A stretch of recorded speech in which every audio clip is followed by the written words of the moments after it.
The Catcher in the Rye by J.D. Salinger tells the story of Holden Caulfield, a prep school junior in the 50s who has just received notice that he's being expelled for failing almost all his classes. Holden, who is scheduled to go home for winter break, decides to run away a few days earlier after getting into a fight with his roommate Stradwaiter. He packs his bags and walks to the train station to set off for New York City.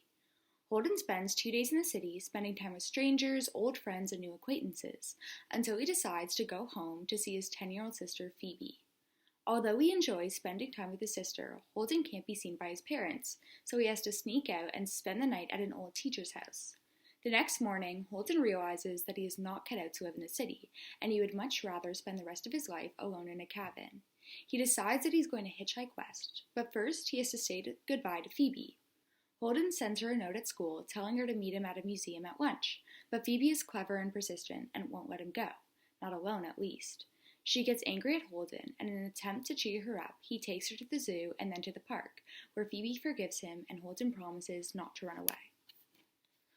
Although ducks never actually make an appearance, throughout the novel, Holden wonders what happens to the ducks in the lagoon in Central Park. He wonders if they're taken to a zoo for the winter where they can be taken care of, or if they are just left to fend for themselves. He first asked his teacher, who didn't even acknowledge that he'd asked the question at all. He then asked a cab driver, who thinks he's joking, and finally Holden asked a second cab driver, who thinks it's a stupid question and tells him what happens to the fish instead. Holden's fascination and obsession with the ducks in Central Park is a metaphor for his understanding of the world and his place within it. Throughout the novel, he goes from thinking the ducks are being cared for to learning that, like adults, the ducks must fend for themselves. This journey of realization represents his maturity and how he is taken more seriously as the novel progresses. Each time he asks about the fate of the ducks, he is acknowledged and answered more and more. Similarly, Holden's thought process and inner monologue matures as well. In the symbolic structure of The Catcher in the Rye, Clinton W. Trowbridge has another theory.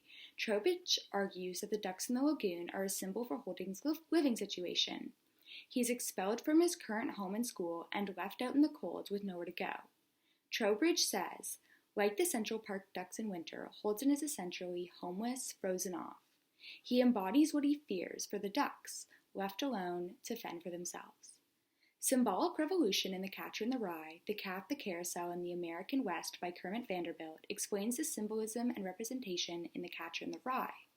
Although Vanderbilt does not talk about the ducks in the lagoon, he in-depthly describes Salinger's use of symbolism and metaphors that can be interpreted in many ways.